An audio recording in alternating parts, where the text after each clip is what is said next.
Ladies and gentlemen, welcome back. I think it's 1:05 already. So, is everybody here? Okay, everybody's here. Let's get started. Are there any questions? Yes, Mr. Ben, we will definitely let you in. Just give me a second. You're already on the attendees list. I'm just going to put you in as a panelist. So, ladies and gentlemen, let's start our next panel. Our next panel is titled, "Is Privacy and Personal Power a Price Worth Paying?" Our esteemed panelists for this panel are Mr. Adel Ismail Al-Zar'ouni, the founder and CEO of Al-Zar'ouni Investments, a prominent businessman in the region with expertise that span multiple sectors. Mr. Yasser Al-Barami, the CEO, co-founder of Mubadara Investment, one of the fastest growing companies in the MENA region.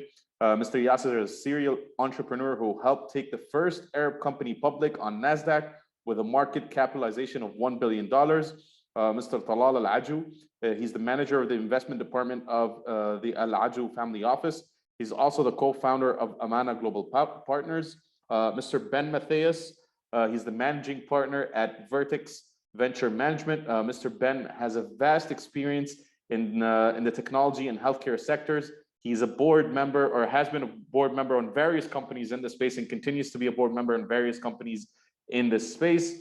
Last but not least, this panel is moderated by Dr. Celeste Laturco. She's a director at the NEOM Investment Fund and an expert on sovereign wealth funds and sustainability. She's a former United Nations analyst with a specialization in security and Middle East political affairs. She also worked within the United Nations Inter-Regional Crime and Justice Research Institute. I'm going to admit you guys right now into the panelists. I'm going to promote Dr. Celeste, Mr. Adel.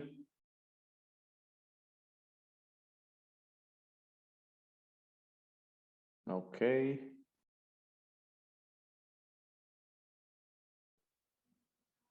Hi, Dr. Celeste. Hi, Mohammed, and hi, everybody. Thank you so much for the introduction. No problem. Your bio is quite extensive, so I saved half of it for the next introduction when we have to introduce you next. Okay, is everybody here? Mr. Yasser is...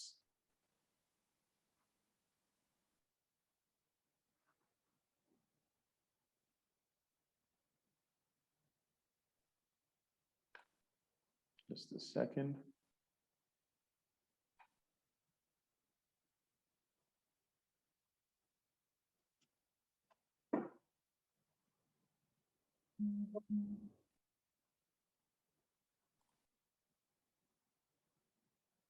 Okay, Mr. Ben.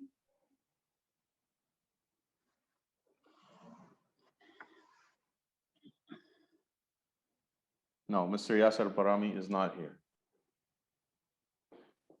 Let's make sure he's... Nope. Okay, just a second. Okay, Mr. Yasser is going to join us shortly. Okay, let's get started. Dr. Celeste, the stage is yours. Thank you so much, Mohammed. Thank you to Alea Group for having me here moderating such an amazing panel. I'm so inspired. So today we will talk about, is privacy and personal power a price worth paying? Basically, we will discuss together our daily dilemma. How much we want to give up of our data and privacy in order to receive a greater service. Could be being active on the social media, could be having a better healthcare support, or just entertain ourselves. With me, as Mohammed introduced, our amazing panelists. So without further ado, I will let each of our panel to briefly introduce himself, starting from Adil. Adil, thank you, and over to you for a very brief introduction of your activity. Thank you very much. My name is Adel Zaruni. I run a couple of family offices. My background is in information security and economic zones development. I function across a number of sectors. basically healthcare, education, financial services, technology, FMCG, FMB mainly, and I'm an academic in the subject of sustaining family businesses and business systems. Thank you. Thank you very much, Adil. Talal, if I can. Sure. Thank you, Dr. Celeste, and thank you, Mohammed, for inviting me to speak in the panel. So my name is Talal Al-Ajou. I'm a third-generation family member of the Al-Ajou Group, where we started our business here in Saudi Arabia in 1958, and we operate in various sectors, whether it was logistics, real estate, healthcare, automation, office equipment. I am running the Al-Ajou single family office, which is a completely different entity than our holding business. And we invest in the MENA region and internationally, where in the MENA region, we have a much more active approach where we put our private equity hat, take control of businesses, try to grow it. And the international mandate is much more diverse. It's a multi-asset portfolio where we invest in fund managers and we co-invest alongside fund managers. My other role is I founded Amana Global Partners, which is an outsourced CIO business. And we just launched a fund that invests into early stage life sciences based out of Boston. Thank you very much, Talal. So I'm glad to see that Yasser has been able to join us. So maybe Yasser, I leave you the floor to briefly introduce yourself, and thank you for joining us. Thank you, guys, and I'm sorry I missed the preparation. And yeah, I'll introduce myself. My name is Yasser Al-Barahami. Started in the oil and gas business. Worked in building a company called Gulf Energy into oil field services.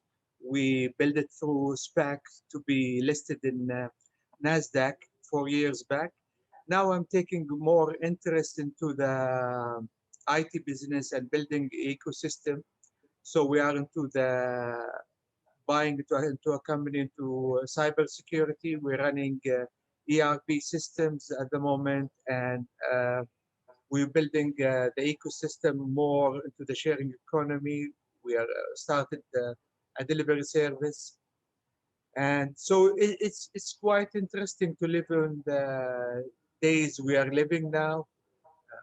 I'm glad to be living it, because I'm sure nowadays 1 year is worth, or you expect the changes to happen in 1 year. What it took 100 years to take 1 year. It's all about logarithmic now. And I'm all excited to be with you guys. And over to you, Doctor. Thank you so much, Yasser. Fascinating. And I think that the new ecosystem that all the GCC countries are looking to create, thanks to the use of technology, is something very important to all of us. But moving from the GCC actually to Ben. So I missed that. What did you say? No, just saying that we have representative of the GCC countries from the UAE, Saudi, and Oman. We move into a more Asian country, we move to India and all over Asia. To you, Ben, maybe you would like to introduce briefly yourself. Are you able to hear me? We can hear you clearly. Thank you. Thank you. Yeah, my name is Ben Mathias. I'm a managing partner with Vertex Ventures. Vertex is a global venture capital firm headquartered out of Singapore. Used to be part of the group, and now we are an independent venture capital firm with operations in Southeast Asia, in the US, and also in India, and focus on early stage tech investments. Thank you very much, Ben. So let me start with the first question for our esteemed panelists. And I'm already excited of this question. So working for NEOM, we look at the future of technology from now in 10 years. But let me ask the panelists, how do you see technology shaping our daily life in the next 10 years? And if you allow me, Adil, I would like to start with you with a specific question. Where do you see humanity going in the next decade? And maybe I just ask her, the other panelists, because there's some noise. Yes, sir, maybe if you want to microphone. Adil, over to you, sorry.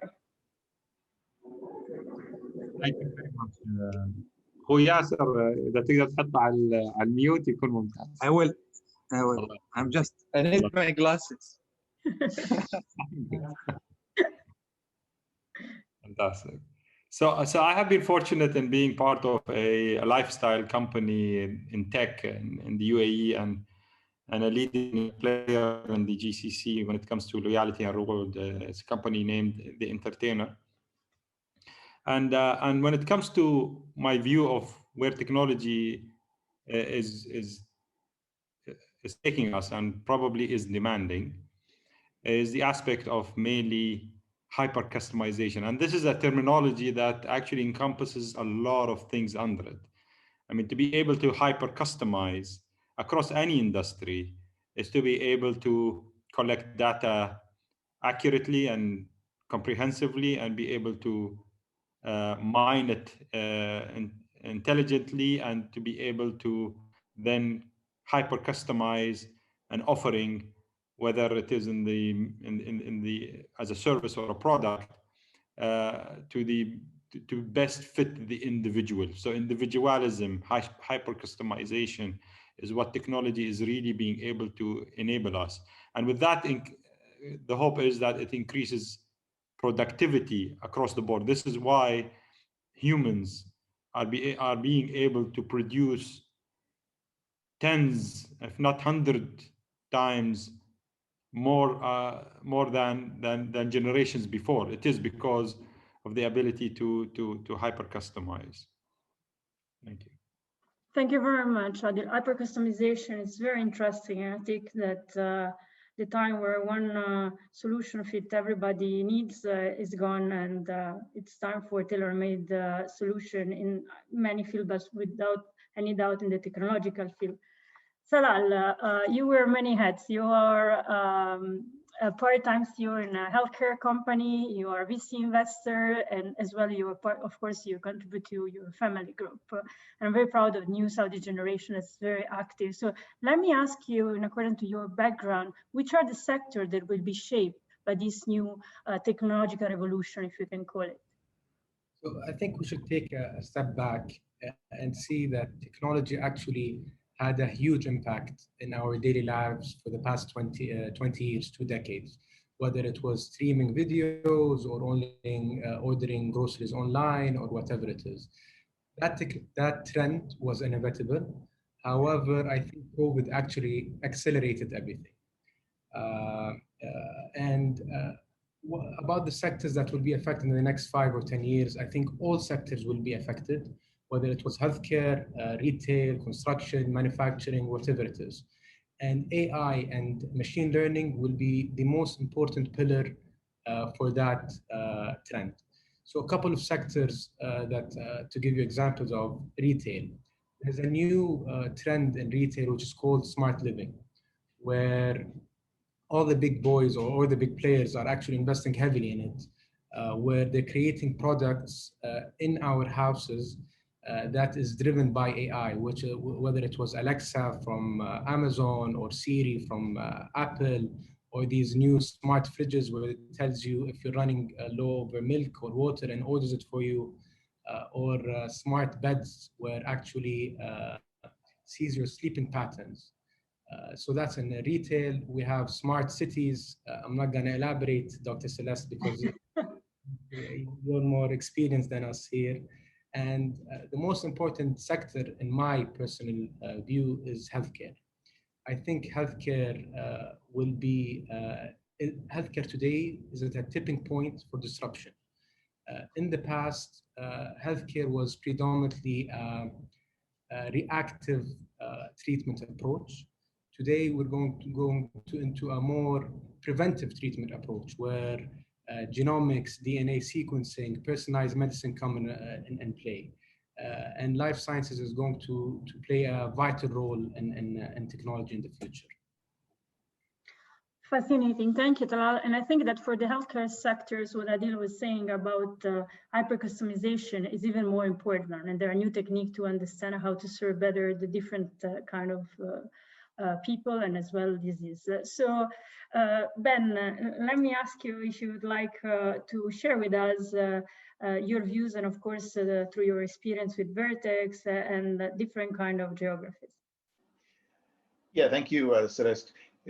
So the last 1 year has been quite an interesting experience for all of us in the venture capital industry. So of course, everything came to a standstill, travel came to a standstill, but we saw a lot of digital disruptions that happened that have created opportunities for humans and the way they live. And while these came about just in the last 1 year to address specifically COVID, we see a lot of them continuing even after the pandemic is over. So to take a few examples, something like payments, online digital payments, everybody started ordering online, and a lot of people made their first online payment after the pandemic hit. But now it's become so ubiquitous that people are only going to be buying online even after the stores open, or will continue buying online. Healthcare, as Talal mentioned, a lot of the healthcare has all moved to telehealth or to healthcare at home. That will continue. Workplace, I think all of us have seen that. Workplaces move digital. Education, we've seen that. All types of education has gone digital, including teaching hobbies. Video streaming, I think all of us have used Netflix extensively in the last 1 year. That has become very predominant. And then some other digital disruptions that were government driven that have now really become very prominent. And I'll give you an example from India, where I live, where the Indian government some years ago came up with the user ID program, where every one of the 1.3 billion Indians would have a unique ID that is linked to their fingerprints and their iris scans. And that became very prominent now in the last 1 year, where using your user ID, you could actually get into the universal payment interface and start making payments online just with your cell phone. Another more recent use case of that is the distribution of the vaccine. And if you think about how can a government distribute a vaccine to 1.3 billion people, categorize them, the first 300 million people that are over 60 years old or people with comorbidity conditions, that can only happen through widespread and deep use of technology. So we've seen a lot of digital disruptions in the last 1 year. It means a lot of individual data has gone online, and I'm sure that you have another question on that, so we can cover that later.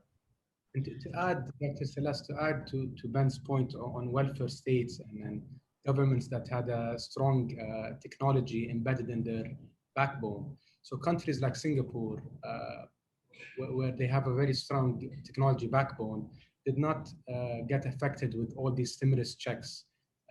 Because they have a very strong technology, they did avoid fraud and the speed of giving the money to the people that applied. But other countries as big as Canada or the US had a major issue with the topic. Thank you very much, Talal, and thank you all the panelists. I guess Yasser has left, but I hope he will join us again in case we will ask him to contribute to this question as soon as possible. Maybe Mohammed, ask you if you can help me out to see where Yasser can join us or no. So without any doubt, I really like the idea that we assisted in changes that previously, as Talal said, took us hundreds of years, and nowadays might take 1 year.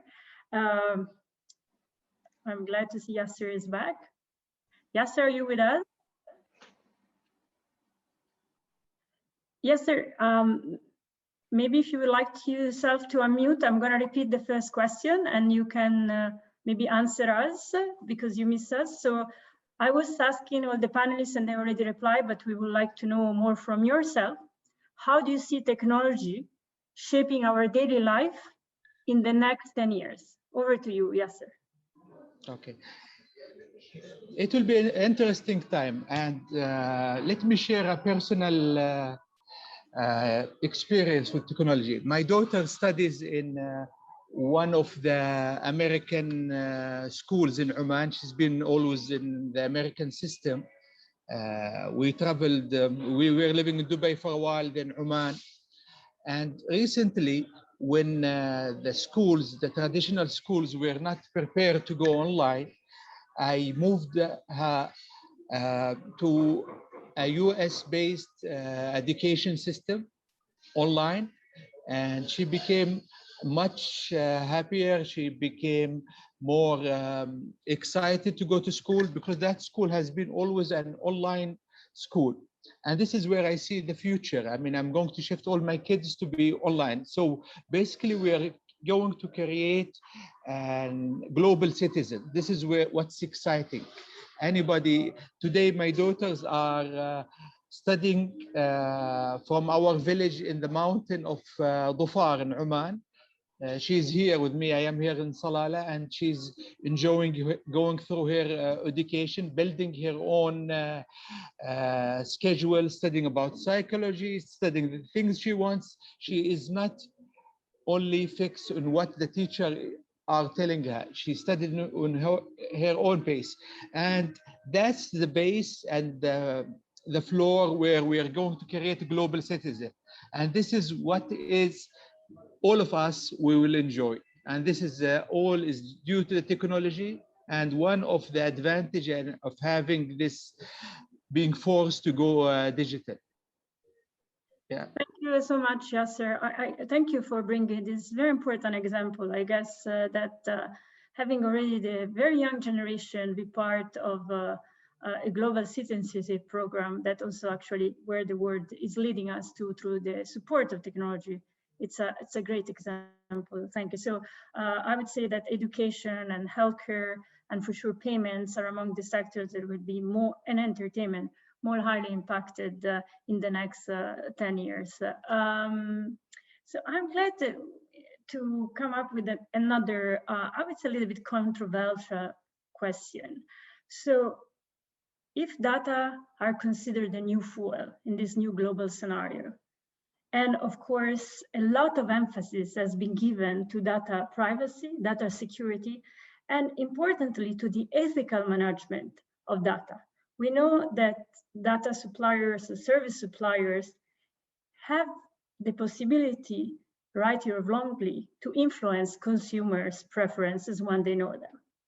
So my question to the panelists is, where is the role of the regulator, and which is the relationship, or how should be the relationship between data supplier, data providers or service suppliers and consumers, and which is the role of regulators in that?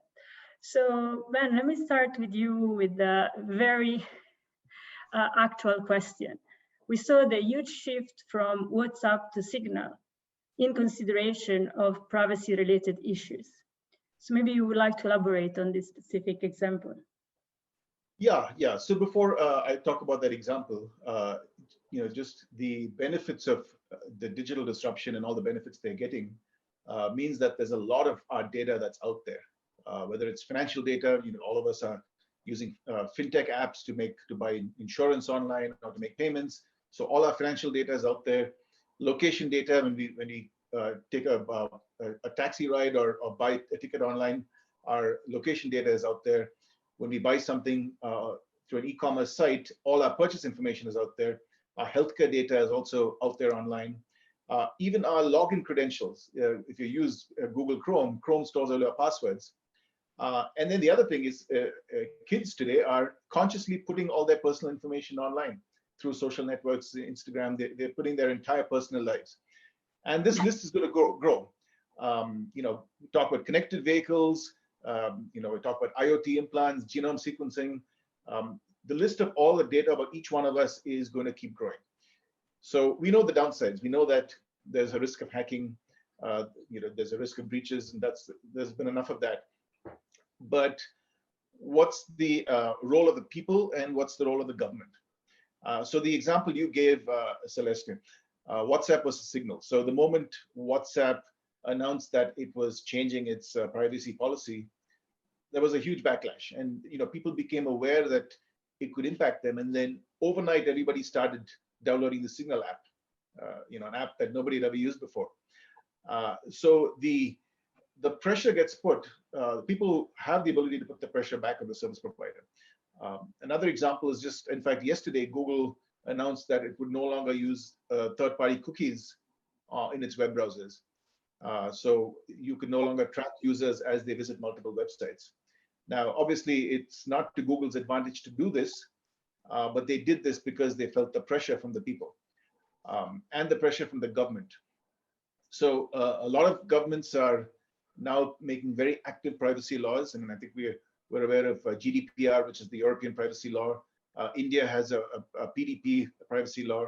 The US government has put a lot of pressure after the Cambridge Analytica scandal. So I think it's a combination of people as well as governments that will impose privacy and keep our individual data safe. Absolutely. Thank you, Ben. It was very insightful, and I guess it's a tiny line between which is the benefit in sharing data and which is the risk. I think one of our previous speaker said the next pandemic actually might be a cloud virus. So exposing our data, as you said, Ben, to the net could be even more dangerous. Talal, maybe you want to elaborate on the powers of service providers and consumers and the role of governments versus the role of access provider.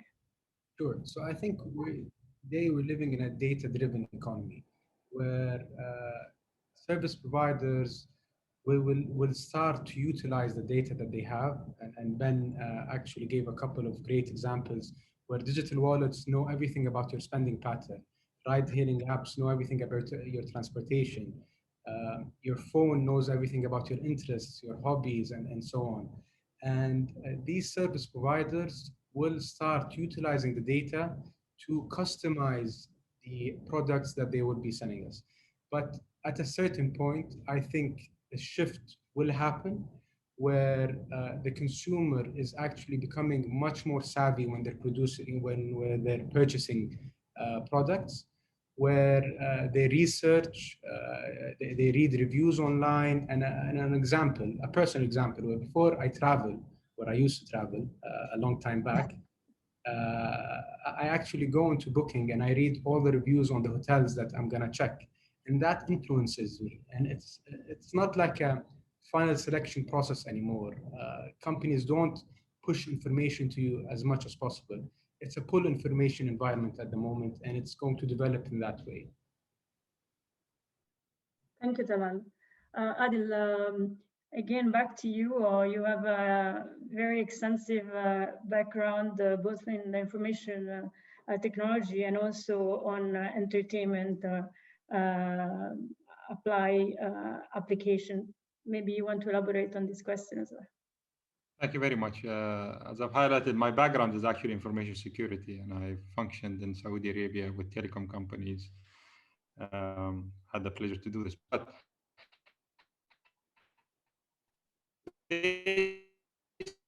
basically, I mean, when it comes to privacy and data security, the internet is a society that is parallel to the physical society.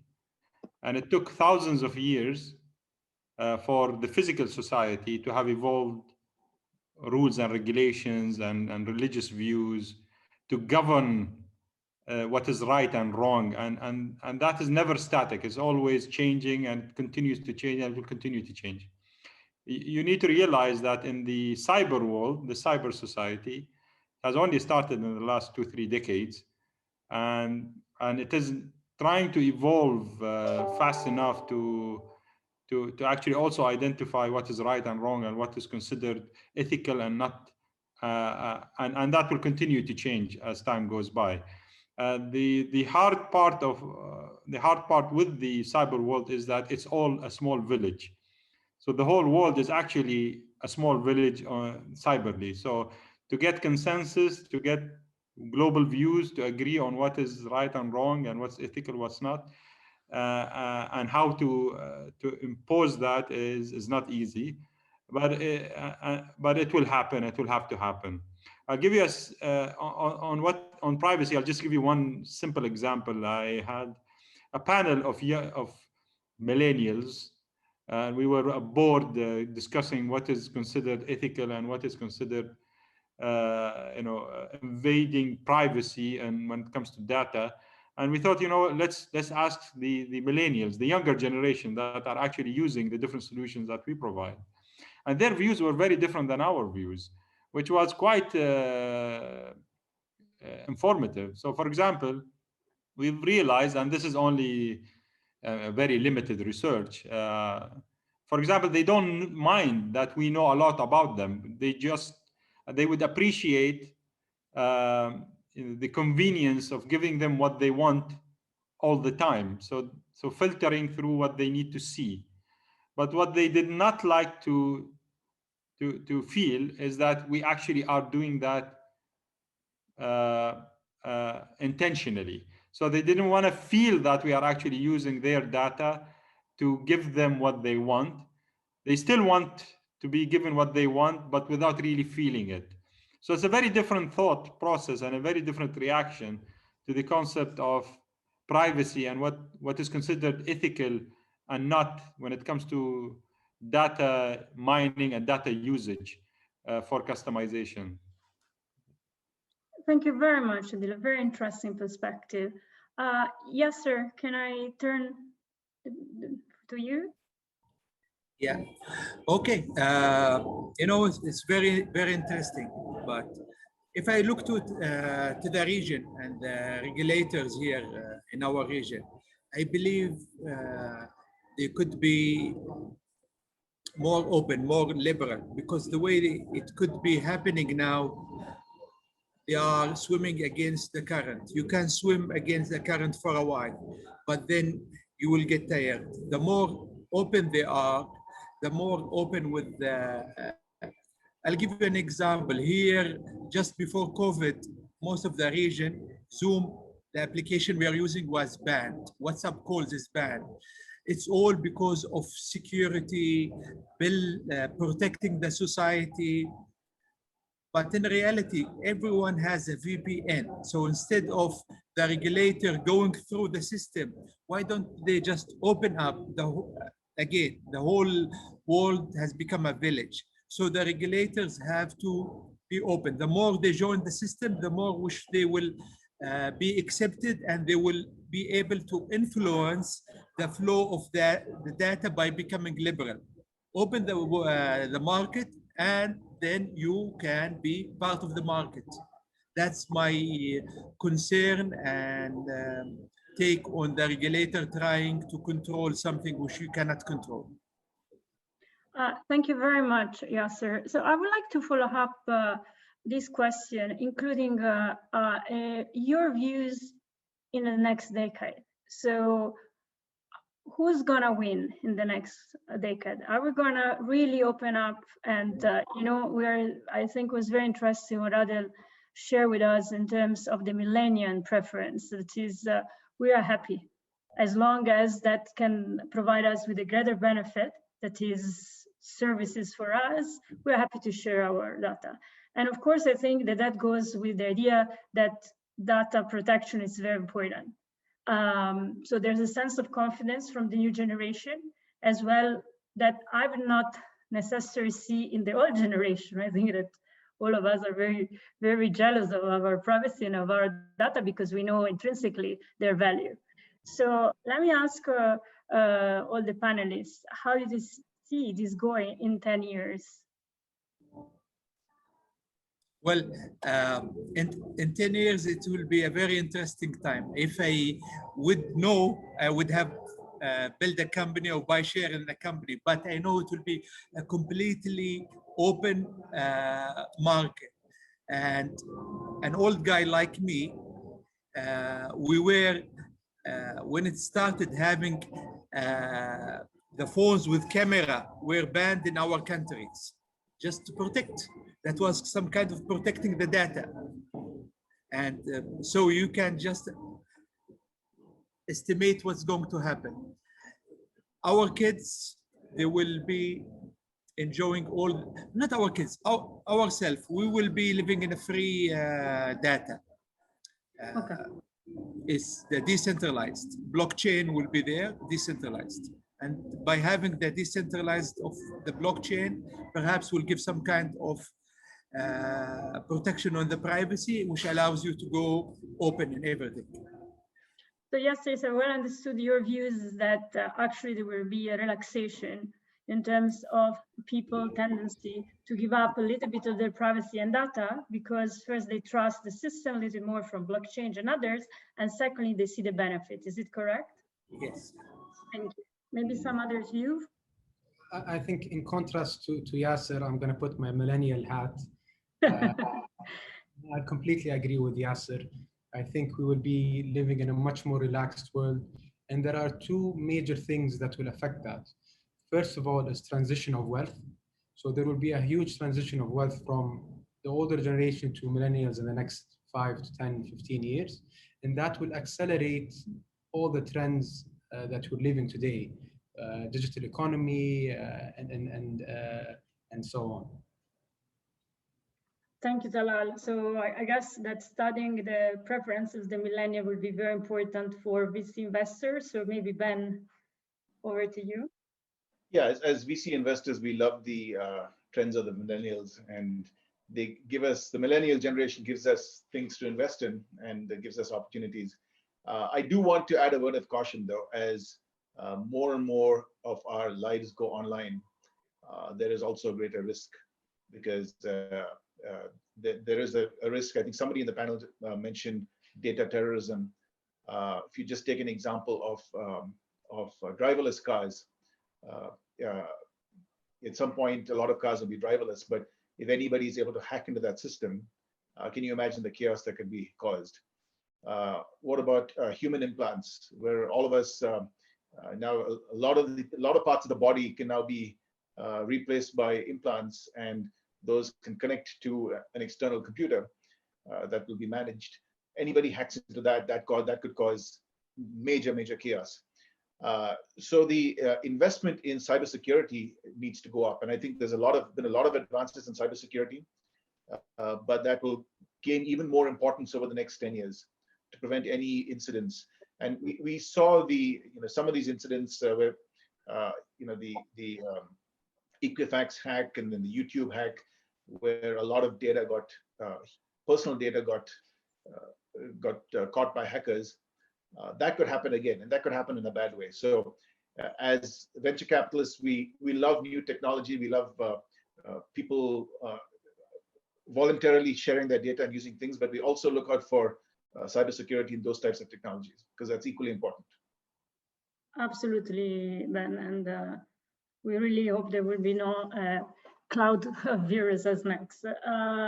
Adil, I guess that information security is one of your bread and butter, and maybe your views on the shift in the next 10 years of the trends.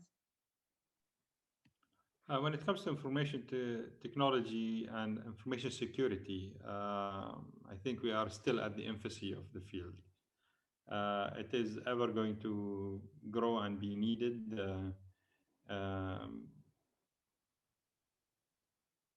When it comes to information systems and information technology, as it progresses very fast due to the creativity of humans, their creativity also equally grows when it comes to misusing it. That goes in parallel with progress, unfortunately, and this happens across different sectors. It's not, look at genomics, for example. There is the genomics of wanting to make people less sick and less prone to sickness and better performing humans. But on the other hand, you see creative people that want dogs to be luminescent and shine in the dark. And so there are always the bright and the less bright side of a lot of sides of human evolution. Look at the cryptocurrencies, for example. I mean, cryptocurrencies were started from a noble idea, but then it has grown to host a lot of tax evasion money and black money and drug money and ransom money. So there are always the good and bad in everything that we do as humans. And when it comes to information security, there's the security side of the equation, which is basically the cyber army as in there is a physical army in actual society, and that will continue to be needed. Absolutely. Thank you, Adel. And I would say from my perspective that when we look at 10 years from now, we will not just talking about a physical reality of a virtual reality, but a mixed reality. And maybe the use actually of AR, VR will not only allows us to have better experience and to be closer. So really create the global village you mentioned, but also maybe to have regulation also in that field of mixed reality where there could be a lot of space for both security and as well the ethical use of it. But let me turn into another very important topic and related question. So when we look at the global scenario, we look at really at a dramatic increase of the global sustainability agenda. I guess that everywhere in the world, we witness the increased awareness of the importance of climate change, ESG investing. So sustainability is a big topic. And beside the green washing, I guess that technology could really support the global effort to become more sustainable. So let me ask the panelists, maybe we can start from you, Adel. How do you see that we can proactively use technology in order to not only support sustainability, but eventually save our planet? I never thought I would be an environmentalist in my life. But I have to say, after doing a lot of research, unfortunately, all of us don't have an option. And it's not about something that will happen in the future. It's something that has already happened, unfortunately. The level of the level of pollution there is, where we are today, it will be very hard for us to actually recover what we have lost. What we need to do is to at least maintain where we are today. And in order for that to happen, each one of us have to take actions today and be very aware of our carbon footprint, our negative contribution to the crisis that we already are living in. Unfortunately, it's not being said enough. I have to say that we are actually in an environmental crisis. It's not something that the next generation will need to deal with. It's actually something that we will have to deal with because we will see the implications of. And I appreciate one thing about the corona pandemic is that it has forced us, unfortunately, to minimize our carbon footprint by adopting a lot of those technologies that mean that we use less transportation, which is a huge contributor to the carbon footprint, less traveling, which is also one of the bigger contributors to pollution. Unfortunately, it has increased our plastic use a lot with that, using it actually the face masks and a lot of usage of delivery. So with delivery, you tend to use a lot of plastic actually and packaging. So a lot of packaging need has increased. What I want to say is all of us have no option but to really understand our negative effect as individuals on the environment and really encourage the use of more sustainable means to do everything. So for simple thoughts, use less packaging, travel less, try to repopulate your society or your community with more trees and animals. Be aware of waste that is being dropped into public areas, into the sea, into anywhere around you. Be just cautious of that and encourage and be persistent in reducing your footprint across the negative footprint across all aspects of life. Thank you very much, Adel. Absolutely something that we need to think at the individual and higher level. Ben, over to you. Yeah, I completely agree with everything Adel said. But let me share a positive perspective on the situation. Because as venture capitalists, we see a lot of startups that are innovating, doing technology innovations that address the sustainability issue. So for example, and I'm talking just Southeast Asia and India, we see a lot of companies innovating on plant-based protein and on cell-based protein. And the idea being, if you can create protein without having to actually have a lot of cattle, then you serve the food requirement, but you also don't limit, you also limit the amount of greenhouse gases that get emitted. We're seeing a lot of companies that are doing urban farming, semi-urban farming, hydroponics, which basically allows for agriculture to be done far more efficiently with using less water and using less land. If you can actually grow vegetables and grow your food in skyscrapers, then the land that gets consumed is far less, and the water that you use is also far less. We've seen a big trend towards micro-mobility, which basically allows people to live in cities, but use less, not to depend on their automobile so much. You take the metro to a station close to your office, and then you get on an electric two-wheeler or electric three-wheeler and take that to your office or to your home. And then finally, we're seeing a lot of advances in battery technology, which allows us to store renewable energy.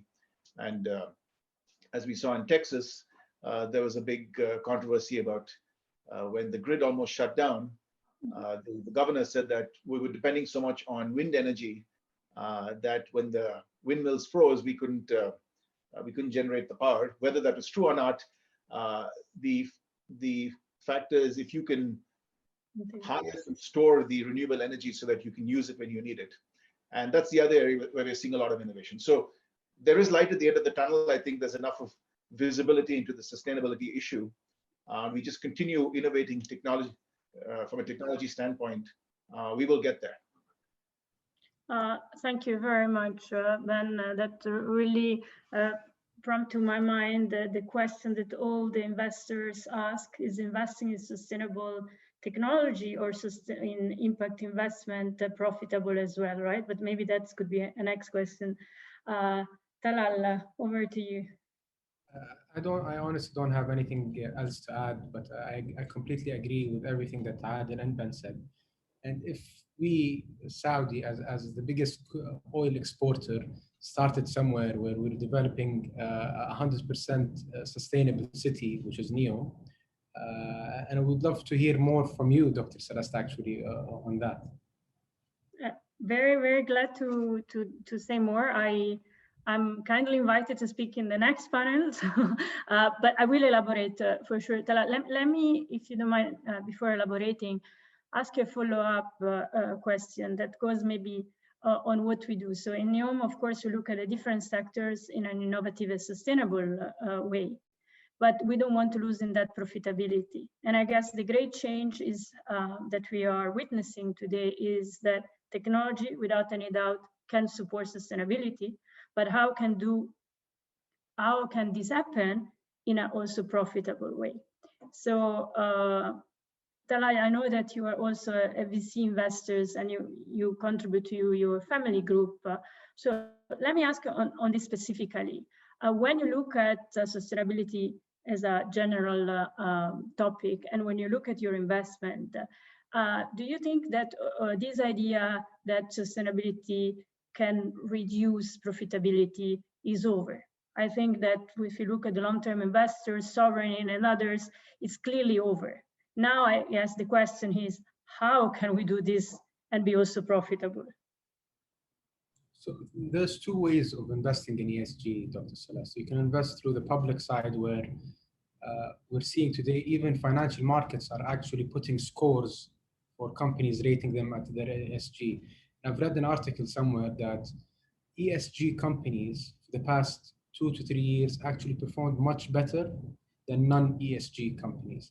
And then you can go on the private side and then allocate to someone like Ben, who's a top tier VC fund. and then you can go earlier in the stage. So you can do it through on the public side or the private side. Absolutely, absolutely. Thank you, Talal. Yasser, maybe your views on how technology can be used proactively in order to save our planet? I agree with how Adel started. We cannot really wait for tomorrow. We should start today with sustainability and working on the environment. Of course, technology is always an enabler to accelerate. I was just like thinking there must be as well a way of where technology could affect negative on the sustainability. That day I was just reading an article how much electricity is needed to mine Bitcoins, and they were talking that mining of that, they gave an example of Tesla. It would cost almost about 900,000 cars driving on gasoline to create that amount of Bitcoin. So it's always then over the years, the industry has come with the ESG on the normal business, the oil and gas, the carbon. We should start putting some codes as well for the future technology. How are they going to affect the business? That's one thing I'm wondering, what can the technology do to prevent from the new economy rather from the old economy? Thanks. Yes, fantastic. I think you touch a very, very important point. That's one of the biggest challenge for investors nowadays, is how you monitor your investment in terms of impact, in terms of ESG. There's a lack of standardized procedures to do so. And of course, there's not an international recognized taxonomy yet for that, despite the many efforts at the global level. But this is a very important point. Sometimes to do better, we do worst. So how we are able to measure what we are doing, to monitor over time, and eventually become a best practice to be shared. And I guess that maybe technology can be used for this. Maybe we can apply artificial intelligence, we can apply technological solution to have a better understanding of the impact of our activity, and for example, to the energy consumption and the production of this energy. So maybe going to Talal request, in NEO we'll have only 100% renewable energy, and echoing Ben, it will be an integrated system with the solar power, wind power, and batteries, and eventually green hydrogen. So integration, I think, Ben, is also another element that we will see in the future, because the renewable energy should be as reliable as the hydrocarbon generated one. So maybe before, I guess, but in 3 minutes, leaving the floor to question, maybe I will ask all of you either a closing remark or your ideas on the need to understand better how we can monitor our impact in terms of sustainability at the daily level, as Adel was suggesting, but with our investments or with our activity and in our daily life. Thank you. Adel, maybe back to you for a closing. So thank you very much. This was very informative. I mean, I would really take from this session the importance of understanding trends when it comes to customer privacy requirements as it evolves. I would take from it the appreciation and the importance of being able to secure our cyber environment and grow that in time, and take from this that how that each and every one of us are responsible to immediately act on daily basis on every action to preserve our environment, which neither Mars nor any future planet that we discover soon enough would be able to replicate. And so there are ways for us to save our planet. Thank you very much. Thank you. Ben. Yeah, I would say I feel confident we can save our planet. Technology will deliver that. And if you take one example, some years ago, solar energy was not economically viable. The cost of the panel did not justify the money saved from electricity. But technology eventually caught up, and now it is far more economical to use solar energy compared to buying energy from the grid. So what is needed are governments to sort of top down set the direction and set the targets, and then technology will catch up and deliver according to those targets. Thank you, Ben. Talal. Just from my investor hat, I think technology is going to be an unstoppable trend that will keep on growing and keep on making the planet more efficient. But I think that we have to have a specialist approach rather than a generalist approach anymore. I think we reached to that limit. Thank you, Talal. Up to the point. Yes, sir. I second what Ben said, that we have to set the target for the technology, and technology will get us there. It's we have to be more imaginative and open it. Once we open, the technology will make sure that we reach. Thank you, Yasser. We love visionary people and visionary projects, obviously. So from my side, I would like to say thank you. It was an amazing panel, and I'm really honored to have the pleasure to moderate such esteemed panelists, very insightful and informative. Mohammed, I guess yes, we might I've got so many questions from the attendees and from me myself, so I'm gonna go ahead and ask them. I don't know, do I start with my questions? Well, I'm gonna be selfish. I'm gonna start with my questions.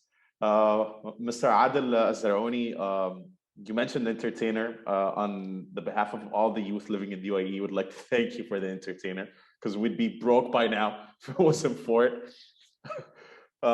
We wouldn't be even considering the luxury of romantic relationships hadn't the entertainer existed. I'm just going to be completely honest. Thank you very much. Appreciate it. And hopefully you'll see much more. Hopefully towards the mid of this year, you'll see an evolution there also happening. And besides lifestyle optimization and hyper customization that's going to happen, we will also venture into prepping the infrastructure for us to penetrate and enhance the tourism industry for the region, and be able to harmonize it more. So hopefully, as residents as well as tourists will hopefully enjoy our infrastructure. Thank you so much for the praise. So the first thing that I wanted to ask, you guys were the first ones to ditch the solid form to go into completely digital in the form of an app. You guys are using Facebook to advertise the service, and Facebook is having a beef with iPhone. Did that show up on your radar in any shape or form? Did it affect your marketing strategy when it comes to marketing the app? Not yet, no.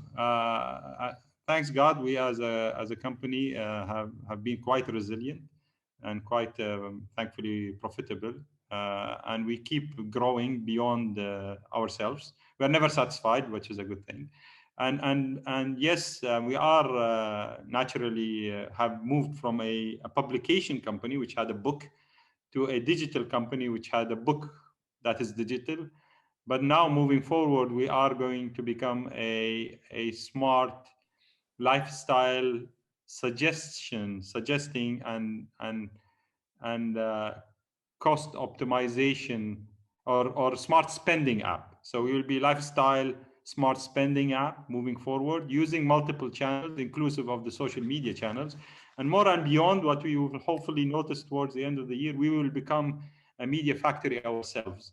So not only suggesting ways for you to optimize or smartly live, we will actually show you the experience, hopefully. And I hope that the new generation will appreciate some of that. Yeah, well, a lot of media agencies out there are built on what you guys are providing. So I'm guessing you're going to take back what you already gave them. We will enlarge that. We will enhance. We'll give them more challenges for them to know how to suggest and help people live more happily and smartly. Let me put it that way. Thanks a lot, Mr. Ada. Thank you. My next question is to Mr. Talal Al-Aju. Mr. Talal, you said about that the tech is heading more towards prevention than treatment in terms of healthcare. What are the new techs in that space? What's happening right now? You have to invest in our fund, Muhammad. Oh, okay, fine. No, I'm gonna have to buy some coupons and sell them to be able to do that.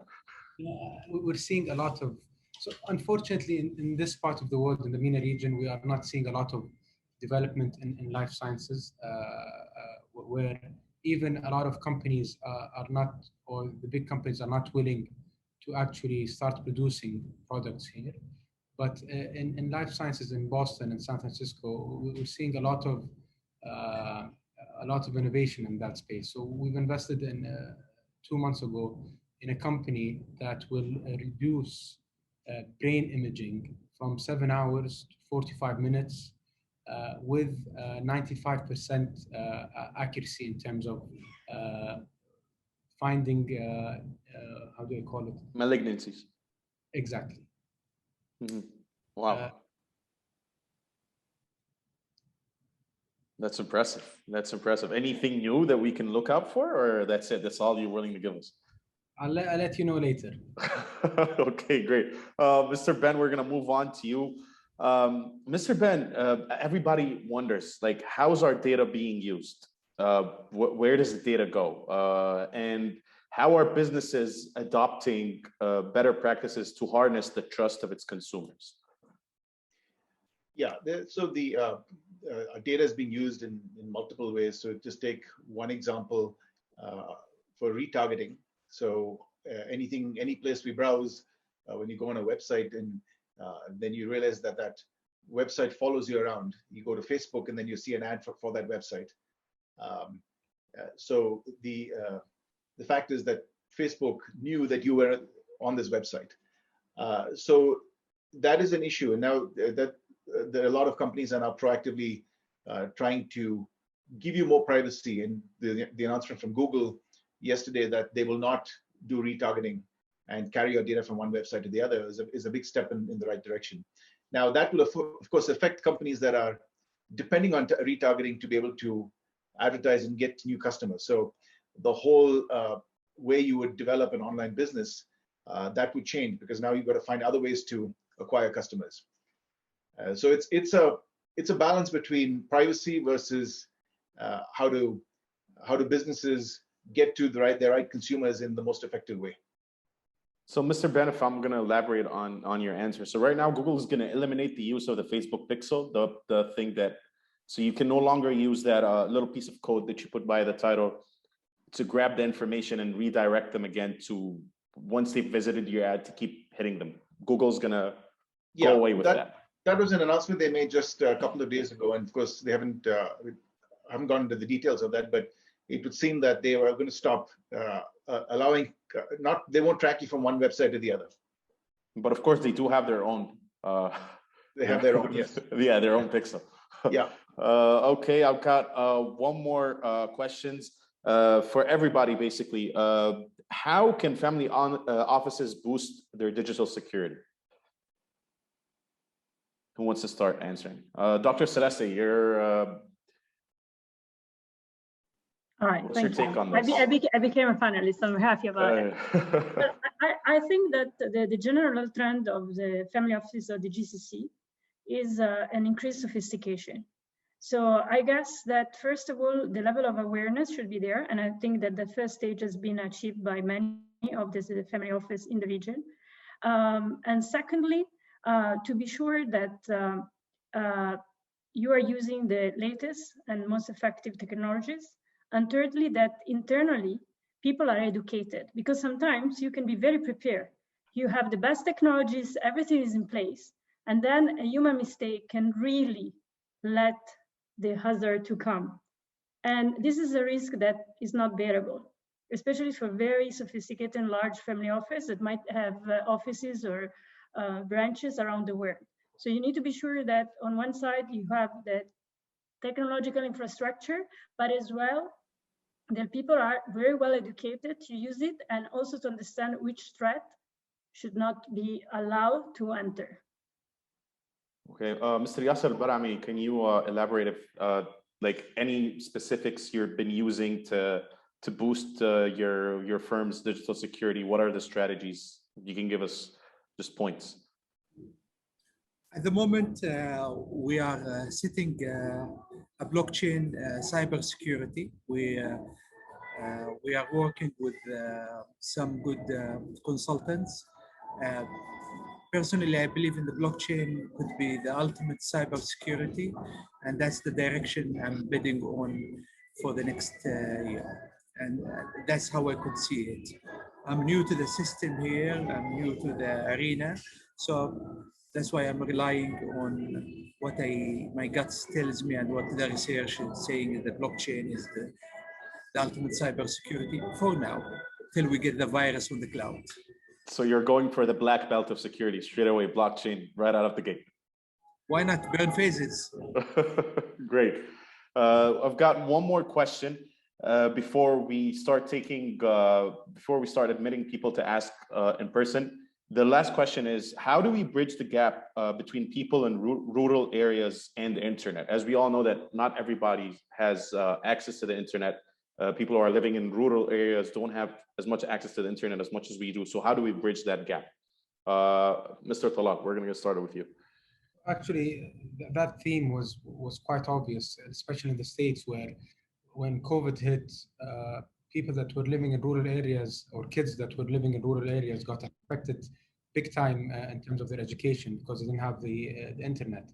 I think the main thing that will tackle that point is building a proper infrastructure for 5G and other technologies. Okay, Mr. Ben. I think the only way is investment in infrastructure. Now that could happen through private parties or through governments. In India, we're lucky that a large company called Reliance laid out the infrastructure for the whole of rural India. And so now pretty much every Indian is connected, which is a big blessing during the pandemic. But in other countries, if they don't have such deep private pockets, then governments have to step in and lay that infrastructure. Mr. Adil? Being a telecom engineer, actually, this is happening as inevitable.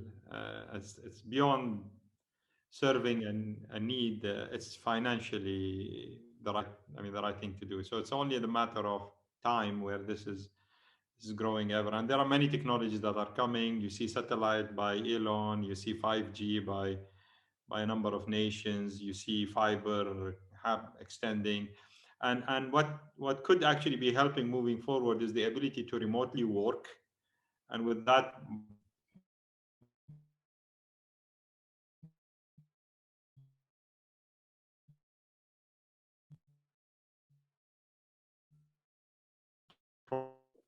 Mr. Adil, can you repeat again because you're cutting up? The whole push.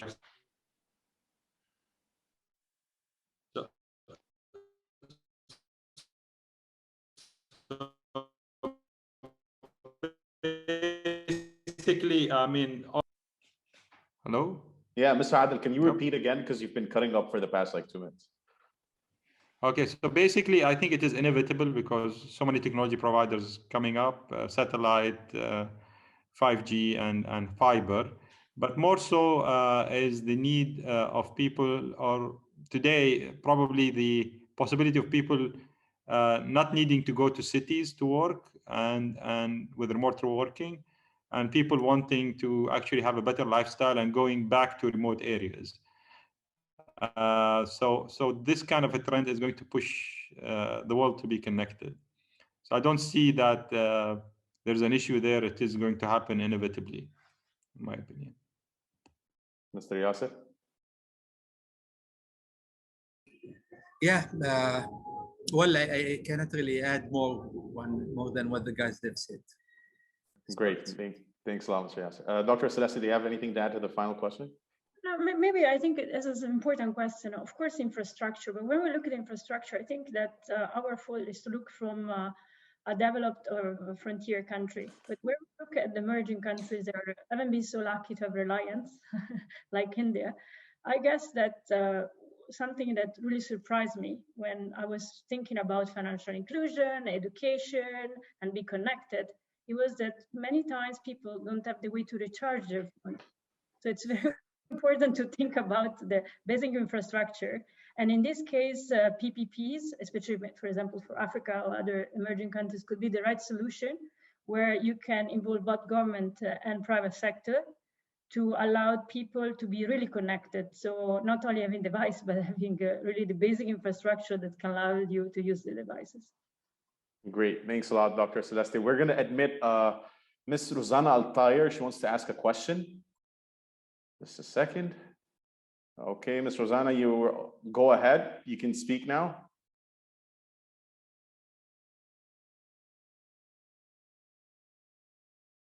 Ask to unmute. Ms. Rosanna, are you there?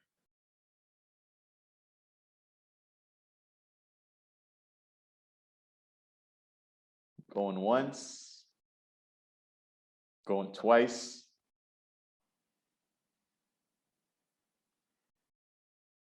Twice and a half. Okay, looks like she's no longer there. Okay, ladies and gentlemen, thank you very much. It was a great panel. Had a lot of fun. I understood a lot of things that I did not understand before this panel. Thank you very much, Dr. Celeste. I'm going to see you right after the break.